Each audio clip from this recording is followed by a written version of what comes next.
It's a long time we haven't seen the 5-bit Bodo teletypes, and I'm taking advantage of the coronavirus shelter in place to finish some loose-end projects.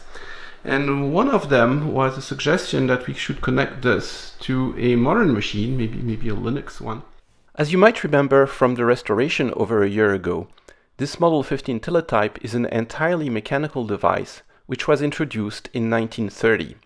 It was very popular until the 1960s, used for military communications and commercial telex service.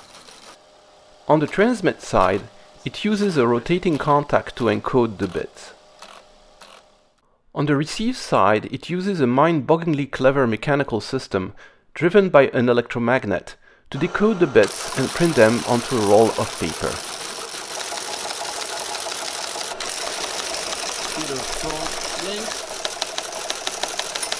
The transmit contact and receiver magnet are linked by a line driven by a high voltage to overcome the wire resistance, usually around 120 volts, and running at 60 mA current. The scheme is called a 60 mA current loop. As primitive as it looks, it can transmit reliably for many miles. This of course predates ASCII coding by a very long shot. Instead, it uses the earlier Bodo coding, with only 5 bits, at the very pokey rate of only 45.5 bits per second, or BOS as it became known. So at first blush, it is rather incompatible with modern computers. First thing is to make a circuit that goes from the 60 mA high voltage current loop to a regular 5 volt logic. And what I like in this circuit I got on the interwebs is that it takes care of the polarity. This is the low voltage digital signal. You light up your little LED in your optocoupler. It's basically a modern equivalent of a relay, a solid state relay, and a voltage clamp to get rid of the relay spikes that will immaculately come back and ruin your optoisolator. I like the receiver circuit too, and it cleverly puts a full bridge rectifier, so you are not sensitive to the polarity of the loop. And same thing, optoisolator, and off you go to the 5 volt circuitry. Except it had 2 mistakes in it. That can be 100 ohms. 100 ohms with 120 volts on it will definitely fry you up to isolator. And here also the resistor is in the wrong branch of a transistor. And here's the circuit. You see the transmit with the polarity insensitive opto isolator and the 120 volt TVS.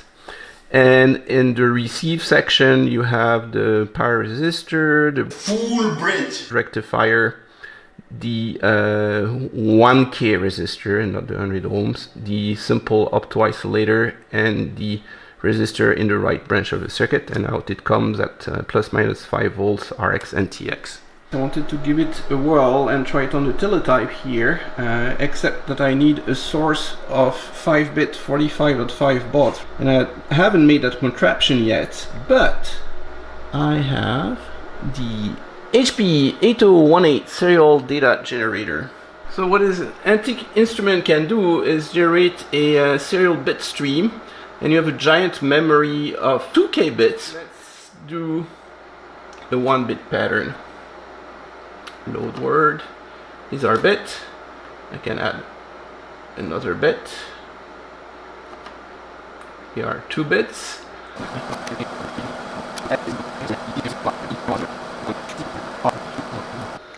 And let's send that to the teletype.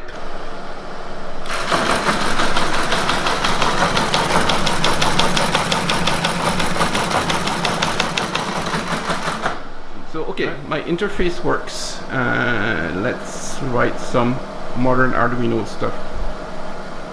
So my job here is to make a contraption that takes regular ASCII 8 bits on one side and spit out some Bodo bits on the other side. I usually put the hardware I built over here, or I will put my interface. It's already taken out, it's already put in a box. And on the software side, I use the Eclipse IDE, and I program the devices in straight C. I don't use at all the Arduino stuff. Which gives me more control, and in particular the trick here was to slow down the Atmel enough so it could do Bodo at 45.5, and it turns out that the Atmel chip supports 5 bits, but to get it to go down that slow, you have to go into the fuses and flip this little one here that says divide clock by 8 internally, so this bit is on. And instead of having your standard Arduino running at 16 megahertz, it divides it internally down to 2 megahertz, and that's slow enough to cover all the way down to 45.5 bauds. I've put the Arduino and the interface in a blue box and I wired it to the front panel. Okay, demonstration. So use the USB either as an input or for power. Actually does both. Then I'll also put a serial port in it. Here I have my high voltage supply for the loop, and I'll put myself in half duplex. Power in, and go, and go, and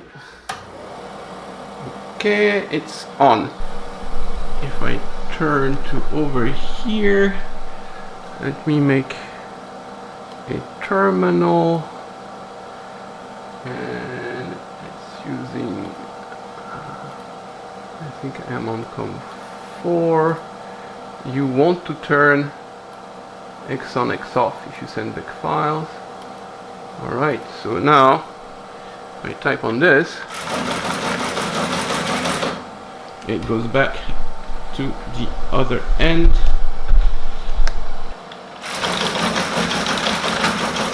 And notice that it has a lot of buffering.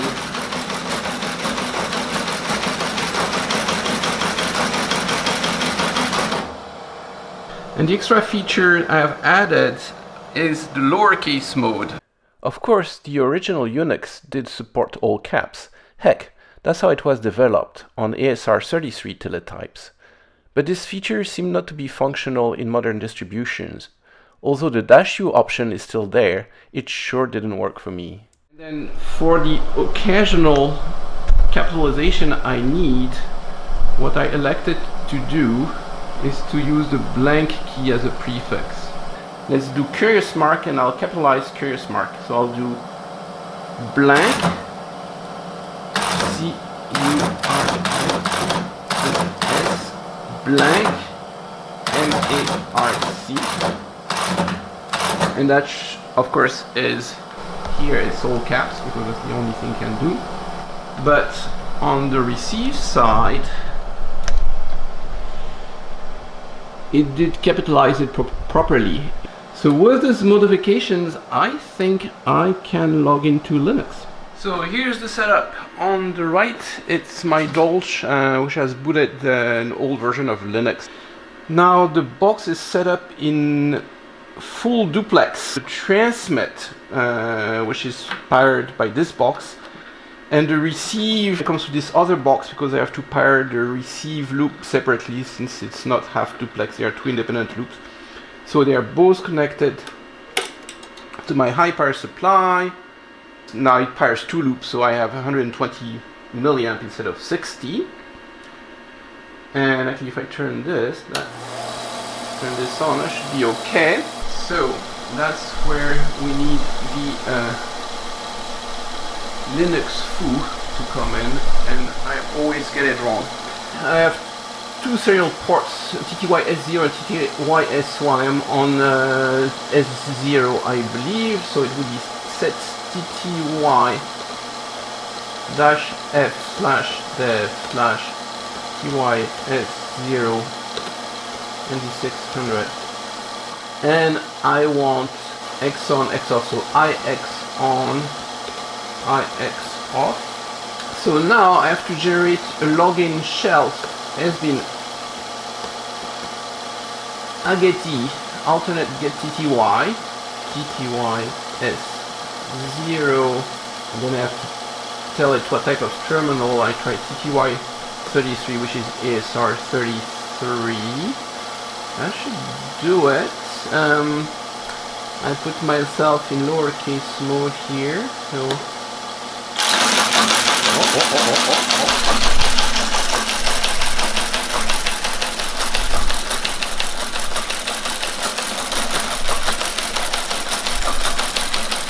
have a shell prompt. So that's where we'll see if my lower caption works.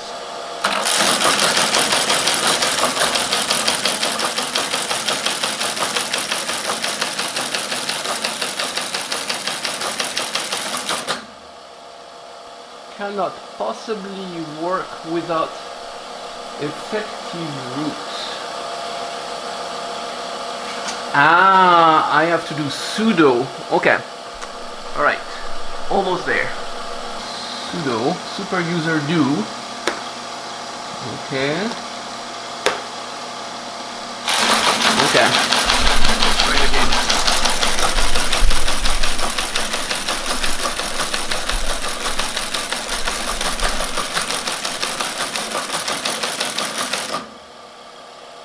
Alright, try again. User.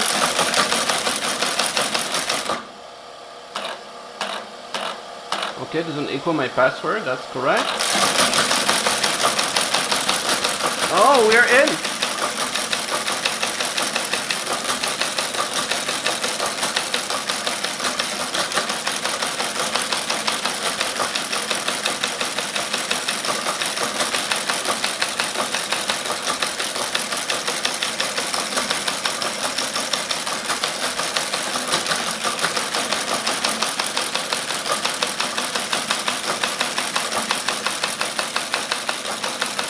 It's going to give me a disclaimer. This is going to take forever at 45.5 watts.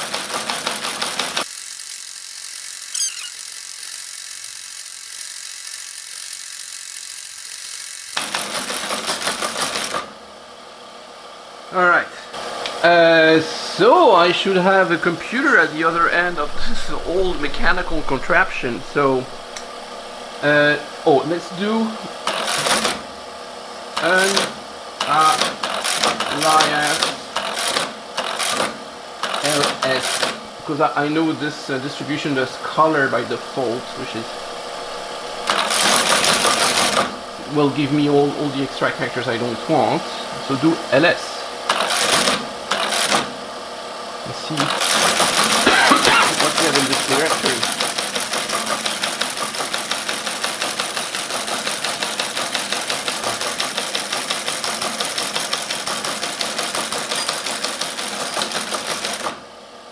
Okay.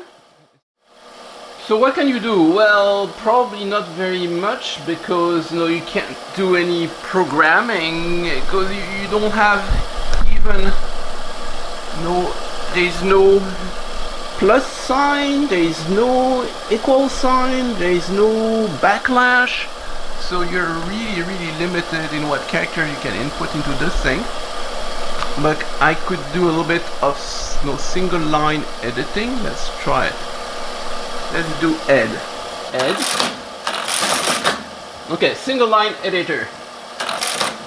This no happen. There you go.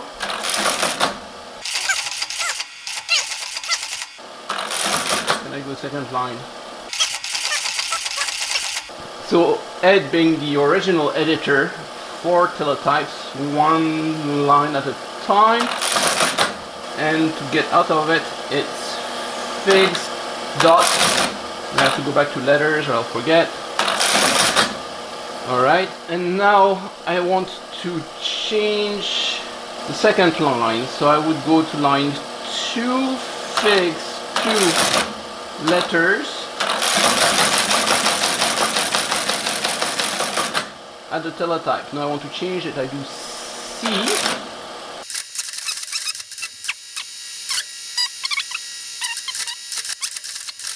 Then I do cat. Test. Basically works. Can you imagine developing the whole unit system line by line on a line editor? Those guys deserve a medal. What people used to do a lot is print ASCII Art, They are very nice. Takes forever to print though.